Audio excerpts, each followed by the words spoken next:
Hello, hello, hello. Margaret Lloyd here. Eternal shift, new life ahead. Another dreary day, but that's okay. That's okay. The good Lord let us wake up to another day, and that's what's most important. So, we're going to talk about 6 habits therapists are begging you to break for the sake of your mental health. If we could get rid of spam calls, that would help with our mental health. Would it not? Absolutely. I know it would help mine. I get tired of getting these spam calls every single day. Suspected spam. So here we go.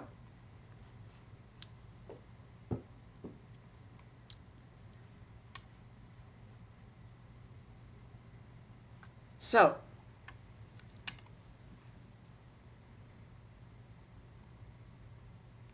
adding self care practices into your daily routine can obviously work wonders for your mood and mental health. If you're in the market, we've got suggestions for calmer mornings, afternoons, and nights. This is from Self Magazine. And we even compiled a list of our all-time favorite best self-preservation ideas to sprinkle into your life whenever. But sometimes giving yourself a mental tune-up has more to do with letting go of bad habits that might be subtly wearing you down than it does stacking up on new ones. Absolutely. It's true. Therapists say that a bunch of daily behaviors, like how you approach getting things done, the ways you relate to others, can sabotage your mental health. Absolutely. But because of how ingrained these tendencies can be, you might not realize they're killing your vibe or making you feel lousy. And that's the last thing anyone needs in a world where protecting your peace and staying sane is already an uphill battle. So we tapped 5 expert therapists to share the most common everyday habits that they wish people would break for the sake of their mental health. Why they can be so sneakily detrimental and what alternative behaviors are far more supportive. What? What? You got Ducky, you got the ball here, and Sonic the Hedgehog over there. If you want me to throw one, bring it here. You spend most of your days focused on your thoughts versus your reality. Trying to get these chairs adjusted is not easy all the time. So, it's super normal to contemplate or worry or stress over things that happened in the past or could happen in the future. Never worry about the future because it's not here yet. What's to worry about? Elizabeth Morey, PhD, a Boston-based licensed psychologist and vice president of Clinical for Online Therapist Directory, ALMA, tells Self, of course, you're going to devote mental energy to evaluating, say, a fight with your mom last night, or wondering if you're going to snag that promotion, for instance. Reflection can help you learn from past mistakes, and looking to the future allows you to plan. But you want to be aware of how much time you're dedicating to the thoughts in your head. The mental hubbub also yanks you out of the present and prevents you from fully experiencing what's actually happening to you, says Dr. Morey.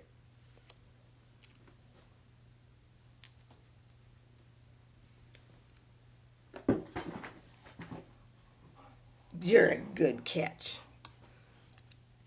What exactly is bipolar disorder? That's not ideal since you don't want your own. I don't think that has anything to do with this, so I apologize for bringing that up.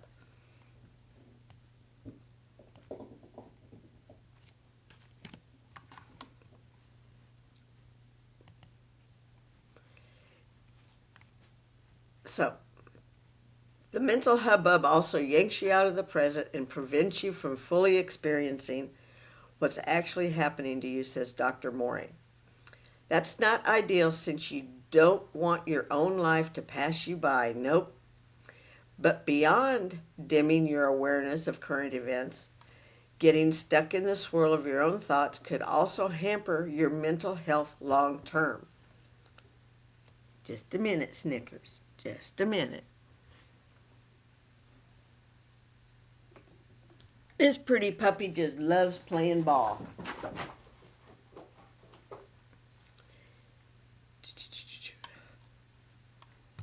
Focusing on the past is connected to depression, and focusing on the future is connected to anxiety, says Rebecca Hendricks. A New York-based psychotherapist tells Self, and doing either could change your behavior for the worse too. When your mind is caught in the past, you will often default to doing what you did then, says Dr. Morey, which may not be the most productive route. And when your thoughts are focused on the future, you could act in ways that are centered around something that hasn't actually happened yet. She explains, think, avoiding an important conversation because you anticipate that someone might get upset, or procrastinating starting a project because you predict that your boss won't like it anyway. See the ball she loves? She loves it.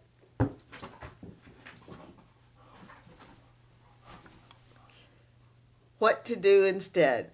When a certain thought becomes nagging or keeps you engaged with whatever's right in front of you, Dr. Morey suggests finding some psychological distance from it with a technique called diffusion, as in unfusing yourself from it.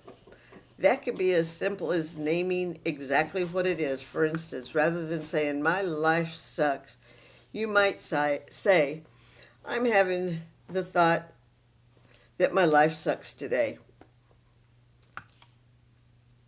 Seems like a small change, but remember that this is just a thought, not set in stone reality that can help you better challenge it or let it go. 2, use negative consequences as motivation. If you've ever told yourself, "I'm not going to pee until I get this done," or "I can't have lunch until I finish this project," you've succumbed to this bad habit, which can take on the guise of self-discipline, but has the mental effect of needlessly punishing yourself, says Lizette Sanchez, PhD, bilingual, bicultural licensed psychologist based in Long Beach. You gotta get the ball again.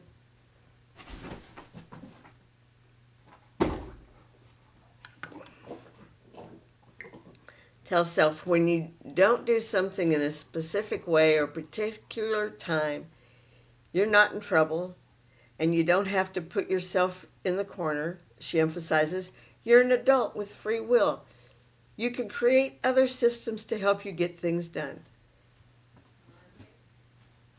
Just a minute. I'll be right back. Sorry about that. Had to get Mom situated for a minute, and I'll have to do that again in a minute. So, even when using the promise of a reward as motivation can be a slippery slope. Sure, telling yourself you can get a little treat like an iced latte if you finish a task might be helpful a helpful incentive every now and then, but over time you risk reinforcing the misconception that you're only deserving of good things when your muscle through hard ones. And Dr. Sanchez adds, you'll put yourself in an anxious state of constantly thinking about the future or what you'll receive after you get this thing done. Thank you. Thank you. What to do instead? Make the task itself more pleasant or at least inoffensive. You don't have to threaten yourself or dangle a carrot to get something done. Dr. Sanchez says you're allowed to have the carrot while you're doing it. Maybe you whip up a toasty mug of hot cocoa to sip while you chug through your inbox. For instance, when you soften the blow of a hard task, it'll feel easier to focus on and finish it. What actually helps us be more present, Dr. Sanchez says, is enjoying our presence. And I do enjoy my presence. Yes, I do. I'm happy with myself. Leave it. Leave it. Thank you. Thank you. Easy. Okay? Are you okay? Get Mommy the ball.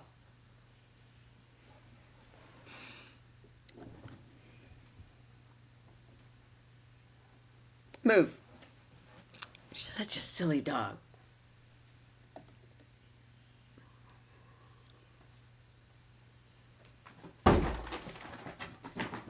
You compare yourself to and evaluate yourself against others. I used to do that all the time. You probably know that nothing good comes from using other people's successes or failures as a yardstick for your own. And yet, it's only human nature to assess where you stand relative to others. We're constantly trying to figure out, am I better? Am I worse? Am I smarter? Does this person have more than me?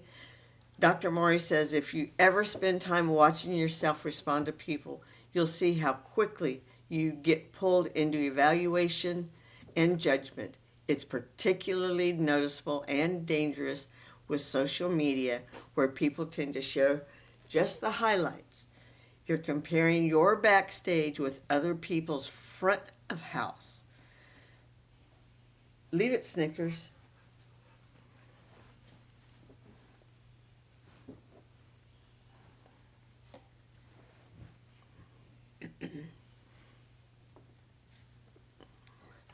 But she contends that this also happens often, if more subtly, in our IRL interactions.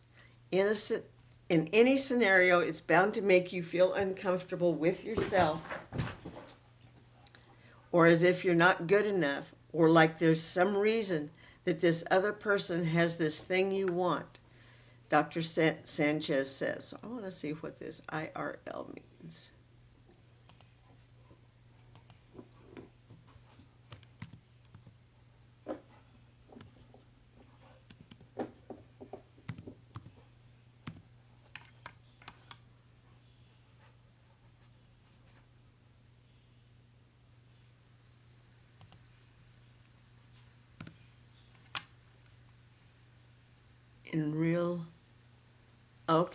In real life. Why don't they just say that? So, if more subtly, in our real life interactions, in any scenario, it's bound to make you feel uncomfortable with yourself, as if you're not good enough, or if there's some reason that this other person has the thing you want.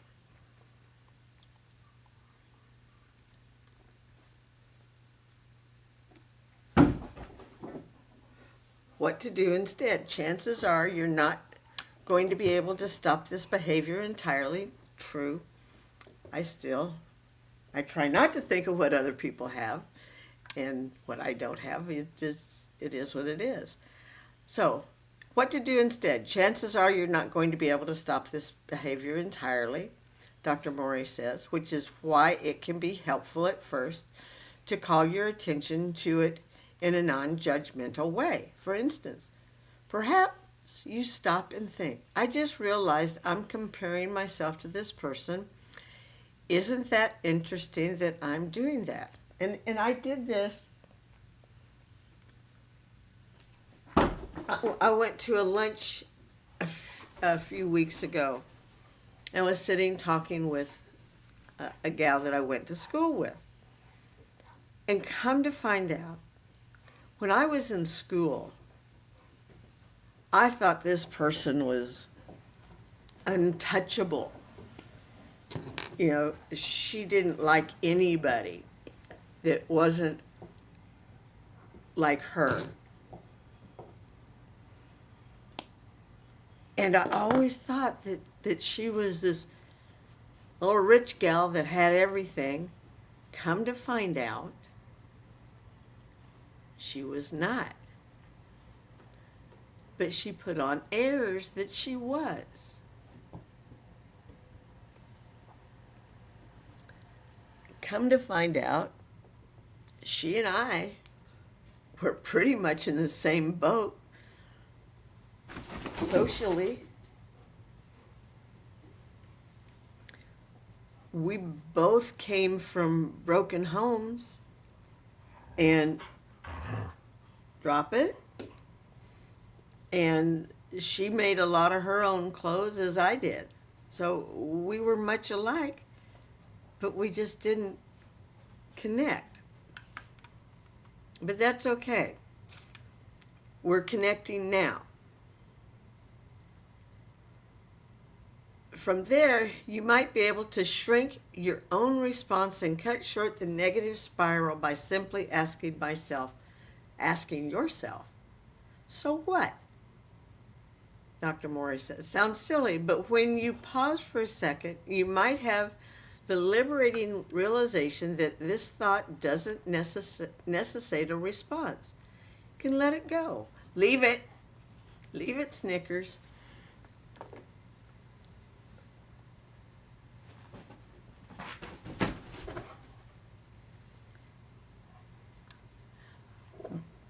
But sometimes the resulting pang of envy can be painful. It's not so easy to just pivot, which is also important to acknowledge. Building confidence and learning to love yourself are lengthy, if very worthwhile pursuits. What Dr. Sanchez suggests, if you're often wrestling with self-comparison, is to avoid getting mired in the why and focus more practically on eliminating triggers, which I've done. One direct way to do that, mute the social media accounts that tend to ignite negative thoughts. We want to be able to look and not care and just be happy for people, but sometimes we don't have the mental capacity, and that's okay. Sometimes you don't wake up with that capacity. You gotta earn it. She says, just like you would leave a party if you felt uncomfortable, you can and should exempt yourself from online content that has the same effect, she points out. Just a minute, Snickers.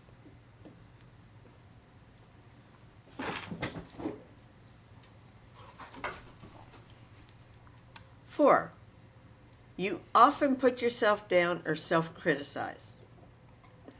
Even if you're not comparing yourself to someone else, you might have developed a habit of negative self-talk or blaming yourself for something you did or said.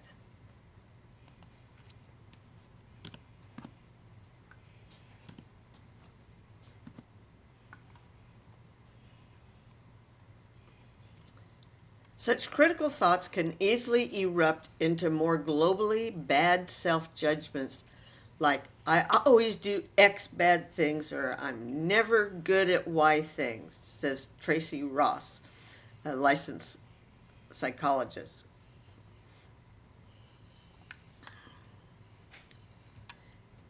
These assessments are especially damning, but less obvious ones can be problematic too, using words like should, must around things that aren't moral obligations, like telling yourself you should be cleaning or you should be exercising, as well as discounting or minimizing your accomplishments, are all subtle examples of self-shaming, says Shira Collins, licensed practitioner therapist who specializes in neurodiversity. Bullying yourself in this way will almost certainly lower your self-esteem and contribute to depression and anxiety, says Collins. I'll be right back. Sorry about that. Had to get Mom situated. All right. Bullying yourself in this way will almost certainly lower your self-esteem and contribute to depression and anxiety. Absolutely.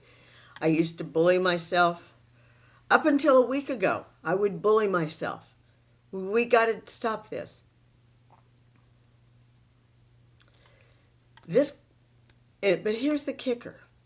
This kind of commentary doesn't light a productive fire under your butt either. It's far more likely to result in your shutting down and not pursuing your goals. Absolutely. Collins adds, indeed, one study in athletes and musicians found that self-criticism was negatively associated with motivation, while another study tied it to rumination and procrastination, both suggesting that hurling insults at yourself is far from the disciplinary flex you might think it is. As Ross puts it, it's paralyzing, it's debilitating, and it's getting in the way. And that's what narcissists do to you. They make you feel paralyzing and debilitating. What to do instead? Similar to the diffusion technique above, Ross suggests labeling to keep negative self-talk at arm's length. You might say, "That's my judge speaking," when you catch yourself being critical. The goal is to separate the cruel language from your perception of self. And in doing so, remind yourself that these evaluations are not inherent truths. Both Collins and Hendricks also suggest pretending like you're speaking to a friend the next time you start sizing yourself up. You probably wouldn't tell them that they suck or they're a worthless wreck or anything remotely close to that. The same is true for you. Of course, these practices can be much harder to implement than they seem, because divorcing yourself from self-criticism is no overnight endeavor. Absolutely. It took me a while. It's the reason Collins suggested engaging in self-comparison activities like mindful grounding exercises and meditation on a regular basis, not just when your internal judge rears its head. Looking for specifics? Nah. Just be kinder to yourself. You write off an entire day because of a bad thing happened. Yeah, I did that the other day, and I should not have. Little annoyances and setbacks are practically an everyday fact of life. You spill coffee on your favorite shirt when rushing out of the house, or a coworker sends you an email with an uncalled for tone. If these things happen in the morning, they can feel like negative omens for what's to come. Suddenly you're accepting that it's just going to be an awful day. I've even written off a whole week after an unusual rough Tuesday. Absolutely, says Dr. Sanchez. But the problem with assigning such oversized influence to one or two unfortunate events is that you fall into a trap of confirmation bias, says Dr. Sanchez. Since you've decided it's going to be a bad day, week, or month, you're now looking for all the ways to prove how miserable you are, she explains. And then you search and you will find. Yeah, I learned last month to be more patient with myself in that regard. What to do instead? It's not practical nor productive to suggest you keep a rosy outlook all the time, but downplaying annoying events is just as toxic. Positivity. What you can do is respond with a more neutral approach, acknowledging both the negative reality of the circumstance and your ability to course correct. And that's what I did last month, because like a lot of you may have known, by the 15th of the month, I had absolutely no money, and we were selling stuff off just to keep eating. But that's okay. We got through it. We made adjustments, and we're going to be fine. You take full responsibility for other people's feelings. Absolutely. I've stopped taking responsibility for other people's feelings. I cannot be responsible for how they feel. Make no mistake, caring about your loved ones and your impact on them and empathizing with how they feel is fantastic. Whether it's for a friend, family member, or partner behavior, but that's different from allowing their concerns and emotions to dictate your actions. I've always had a tendency to, if mom's having a rough day, I tend to feed off of her. And I have to stop that, because she is a negative Nelly, a procrastinator.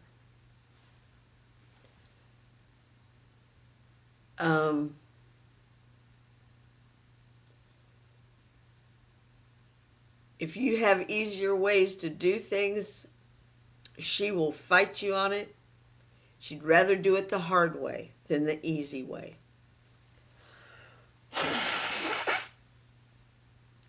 Glad this cold is getting better, but it ain't 100%.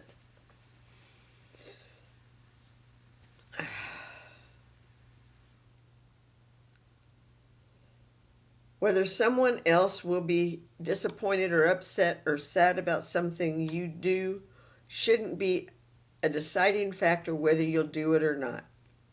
Assuming you're acting in alignment with your values. When you veer into this kind of people-pleasing territory, you risk sidelining your own best interests, which will just make you unhappy and resentful. What to do instead? Bear with me just a minute.